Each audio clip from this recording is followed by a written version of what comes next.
Hello student, of first class. We are studying secularism in India.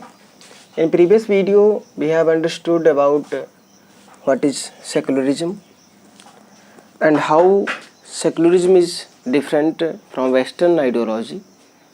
Our Indian secularism is different from Western ideology, and how it works and what is the importance of this secularism. Okay, पंथ निरपेक्ष का क्या महत्व होता है और क्या किस तरीके से जो वेस्टर्न आइडियोलॉजी है, जो यूरोपियन कंट्रीज में जो आइडियोलॉजी निकली उससे कैसे ये हमारा क्या है, डिफरेंट है. ठीक है, हमारा डिफरेंट है, यानी हमारी इंडिया का रिलीजन क्या है, different how. Today it means in this video I am going to explain your second dimension, that is separating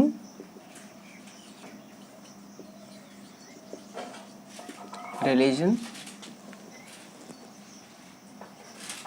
from the state. Separating religion from the state. It means religion का separation from the state. Why? It means why religion should be separate from state. हमने समझने का प्रयास किया था कल कि भाई अगर रिलीजन स्टेट का होगा तो it means state will sponsor one religion. हमने एक चीज़ और बोला था कि actually secularism it means state will not sponsor any religion.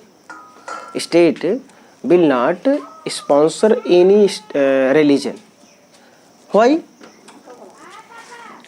Because secularism means no religion. It means the state have no any official religion. So why this is need and why should be separate, religion should be separate from state. हम एक एक point को देखते हैं. पहला देखो क्या है, smooth functioning of state. Smooth functioning of state.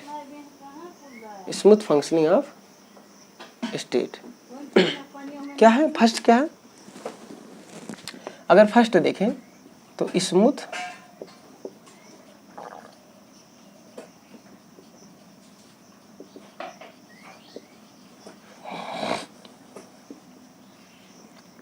इस हेडिंग से हम इस चीज को समझने का प्रयास करें. देखिए एक एग्जांपल लेते हैं. केस मान लीजिए कि एक पॉलिटिकल पार्टी है और वो अपना गवर्नमेंट को बनाती है, अपनी गवर्नमेंट को बनाती है.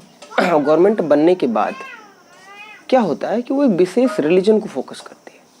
तो विशेष रिलीजन की अगर फोकस करेगी तो it means a particular religion that is sponsored by the state and government will consume and will use the national resources broadly and more than minorities. Minorities mean जिनका number संख्या में क्या होगा, कम होगा. मेजॉरिटी में मतलब जिनकी संख्या ज़्यादा है. जैसे भारत में एक एग्जांपल भारत कह लेते हैं. इंडिया में हिंदू जो है वो ज़्यादा है. अब मान लीजिए जो गवर्नमेंट कोई गवर्नमेंट ऐसी बने जो हिंदू को प्रमोट करे और हिंदुओं को बेहतर अपॉर्चुनिटी दे in comparison to other religion. तो हिंदू लोग क्या करेंगे, अदर कम्युनिटी को क्या करेंगे, डिसरिगार्ड करेंगे, उनके इंटरेस्ट को, उनके वेलफेयर को दरकिनार करके और अपने तरीके से क्या करेंगे, वो करेंगे. तो एक सोसाइटी में क्या आ जाएगा, एक डिसइंटीग्रेशन और एक मिस सिस्टम हो जाएगा. ठीक है, एक जो सिस्टम है वो एकदम बेकार हो जाएगा. ठीक है, बैड सिस्टम क्रिएट होने लगेगा. तो यानी स्टेट जो है, जो स्टेट एंड डेमोक्रेसी ऐसे भी कह सकते हैं. स्टेट एंड डेमोक्रेसी, आपके टेक्स्ट बुक में डेमोक्रेसी लिखा है, democracy. Okay, state and democracy. State और लोकतंत्र. डेमोक्रेसी में क्या होता है, डेमोक्रेसी क्या है, आप लोग बचपन से पढ़ते हैं. 7th क्लास में आप फॉर्म ऑफ गवर्नमेंट में पढ़े रहे होंगे कि democracy is a form of government in which people elect their ruler. Democracy is a form of government in which people elect their ruler. Democracy एक प्रकार की सरकार है जिसमें लोग सरकार को खुद ही चुनते हैं सिंपली।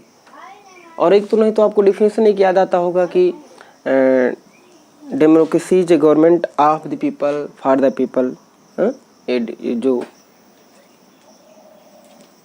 बाय द पीपल, ये अब्राहम लिंकन का गिवन वो है definition.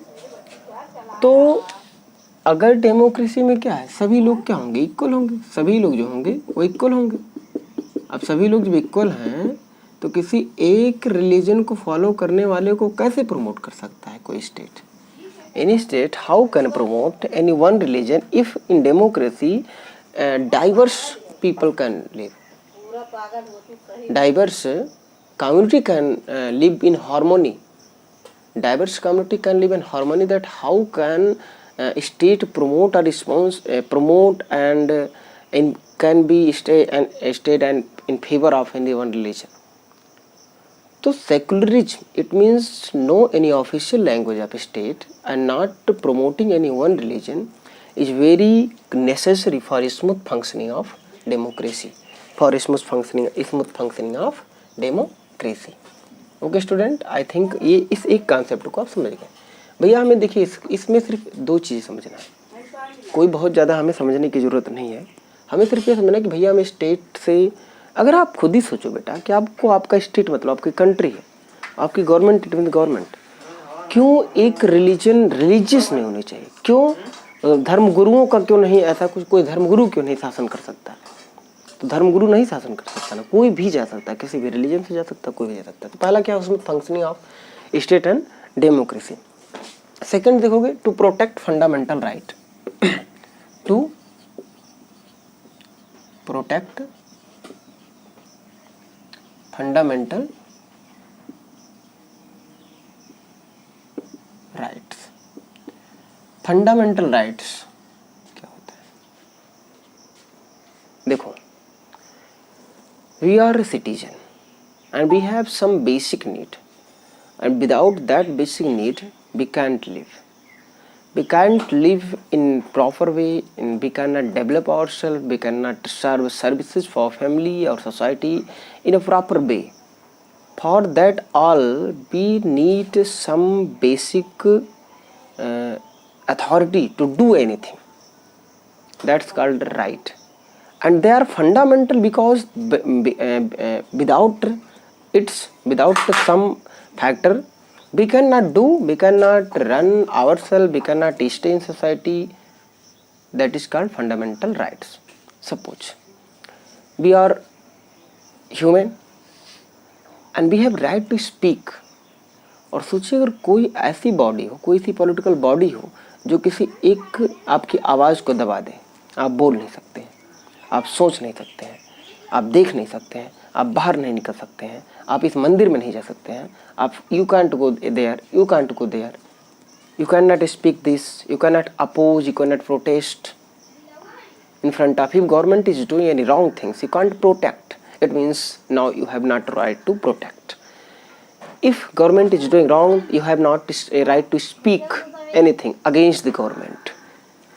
These are, if these all fundamental rights are exploited by government, then what happened? So some fundamental rights are religious fundamental right. Actually in our constitution there are 6 categories of fundamental rights with many articles in our constitution. हम उस पर नहीं जाएंगे कि कैसे 12 से लेकर के 35 आर्टिकल जो हमारे कॉन्स्टिट्यूशन में है पार्ट 3 चैप्टर का, उसमें फंडामेंटल राइट्स के प्रोविजंस का हमें डिस्क्रिप्शन मिलता है। बट हमें ये समझना है कि उसमें कुछ हमारे ऐसे भी हैं जो रिलीजियस हैं। जैसे हम किसी भी रिलीजन को फॉलो कर सकते हैं, हम किसी भी रिलीजन को छोड़ सकते हैं, फॉलो कर सकते हैं, हम किसी भी स्पिरिचुअल को फॉलो कर सकते हैं, हमारा फंडामेंटल राइट है। हमारा मन नहीं कह रहा कि हम किसी देवी देवता को मानो, नहीं मानेंगे, बात खत्म। अब हमें कोई फोर्स नहीं कर सकता क्योंकि सेकुलर है। आप धर्म को प्रमोट नहीं कर सकते कि नहीं तुम हिंदू को मानोगे, तुम्हें हिंदुओं की संख्या में बढ़ाना है, तुम्हें मुसलमानों की संख्या बढ़ाना है, तुम्हें सिख की संख्या बढ़ाना है। नो, आप कोई भी धर्म मान सकते हैं, आपको भारत में कोई नहीं, बिना आपके पेरेंट भी नहीं आपको रोक सकते हैं। आप किसी भी रिलीजन की लड़की या लड़के से शादी भी कर सकते हैं, आर्टिकल 21 कहता है, क्योंकि वह धर्म की स्वतंत्रता देता है। किस धर्म का है इससे मतलब नहीं है। तो यह आपके fundamental, specially religious fundamental right को सेकुलरिज्म जो है क्या करता है, प्रोटेक्ट करता है, सेव करता है, बचाता है। ठीक है, ये बचाता है। और अगर देखोगे टू प्रिजर्व इंडियाज यूनिटी, और इन सब को कर करके क्या करता है, to preserve India's unity. if in country all people belonging from different religion are living in harmony and they are using their fundamental rights, they are doing any proper thing that is not harmful for other, then it means if suppose मुझे लगता है एक example लेते हैं। अगर मान लो एक मुसलमान है, अगर वो अपने सभी स्पिरिचुअल को फॉलो करने में उसे भारत में कोई दिक्कत नहीं है, यानी any other community is not opposing और disturbing them, and Sikh also they are not disturbed by any other community, any other majority or Hindu or Muslim for doing their rituals, for doing their religious functions, then क्या इन्हें कोई problem होगा? क्या नहीं कोई problem होगा इनके साथ रहने में? अगर if this community is not disturbing them, then what is the problem with them that to live together? तो भारत में सेकुलरिज्म का फ़ायदा ये है, किसी भी देश में सेकुलरिज्म का फ़ायदा ये है कि वहाँ पर कोई भी धर्म का लोग है। मैं एक गांव में हूँ, मैं वहाँ आरती पढ़ रहा हूँ, मैं हनुमान चालीसा पढ़ रहा हूँ, मैं आरती पढ़ रहा हूँ, मैं हनुमान चालीसा पढ़ रहा हूँ, और हो सकता है बगल में कोई नमाज पढ़े, हो सकता है कोई अपने तरीके से पूजा करे, कोई कबीरपंथी हो, मुझे कोई प्रॉब्लम नहीं है। क्यों? क्योंकि भारत एक सेकुलर कंट्री है, यहाँ पर कोई भी कैसे भी कर सकता है। तो क्या ये फीलिंग मेरे अंदर जब आएगी कि Bharat India secular country, then क्या हमारे अंदर वो हैट्रेड फीलिंग आएगी? क्या है अगर हमारे अंदर ये तो अरे यार हमारा देश हिंदू वाला हिंदू कंट्री है, और हिंदू कंट्री के नाते अभी ये क्या कर रहा है, तो दैट इज प्रॉब्लम। तो वहाँ पर ये चीज़ें यूनिटी जो है, जो लोगों के अंदर जो यूनिटी होगी वो चीज़ क्या होगी? डिस्टर्ब हो जाएगी। जो यूनिटी होगी वो क्या हो जाएगी? डिस्टर्ब हो जाएगी। ठीक है, तो सेकुलरिज्म का एक बहुत इम्पॉर्टेंट फंक्शन है, बहुत इम्पॉर्टेंट वो है। रिलीजन जो है, रिलीजन धर्म एक बहुत सेंसिटिव मुद्दा है। धर्म और कम्युनिटी इतिहास में हमेशा एक बहुत सेंसिटिव इशू रही है। एक्चुअली जब बात सोसाइटी की आती है तो इंसान बहुत अच्छे से नहीं मानता है, लेकिन जब बात धर्म की आ जाती है तो सही गलत को नहीं फर्क करता, बस अंधा हो जाता है। तो इसलिए ऐसे मुद्दों पे पॉलिटिक्स को और रिलीजन का रिलेशन कैसा हो, क्योंकि politics it means relation with citizen, politics यानी polity it means religion with citizen, and citizens are broadly influenced by religion, and broadly influenced by religion it means on from different religion. In one country people living different community belong from different religion, and और जो हमारी polity है, हमारी जो राज व्यवस्था है, हमारा जो संविधान है, इसे इन डिफरेंट लोगों को एक साथ डील करना है। जब उस कॉन्स्टिट्यूशन देखता है तो उसे लगता है कि यहाँ पर तो डिफरेंट कम्युनिटीज हैं, तो उसको कैसे मैनेज करें? तो उसके लिए क्या किया जाए कि भैया आप सभी जो रिलीजन के लोग हैं, हम सब लोगों को क्या देखेंगे? एक इक्वल तरीके से हम देखेंगे, एक इक्वल तरीके से देखेंगे। This is totally as like concept talk, this is just like concept talk. तो ये पीरियड हम इस चीज़ को समझने का प्रयास करें कि किस तरीके से व्हाई दिस द नीड।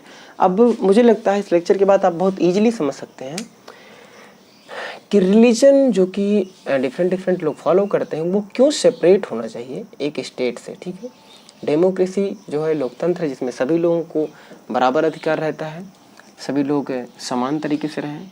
उनके जो रिलीजियस फंडामेंटल्स हैं, फंडामेंटल राइट हैं या डिफरेंट फंडामेंटल राइट्स हैं, डिफरेंट कंट्री में, सिर्फ इंडिया के ना लें, डिफरेंट कंट्री में डिफरेंट फंडामेंटल राइट्स हैं और रिलेटेड टू रिलीजन है, तो वो भी इनका बचा रहे। और इन सबको चलते हुए अगर हम भारत की बात करें तो भारत में कैसे रिलीजन से क्या होगा, क्या यूनिटी कैसे बिलोंग। अभी देखिए हमारे देश में कितने धर्म को फॉलो करने वाले हैं, कितने पंथों को फॉलो करने वाले हैं, कितनी आइडियोलॉजीज़ को फॉलो करने वाले हैं, लेकिन सभी लोग क्या हैं, भारत में एक है, वी आर इंडियन।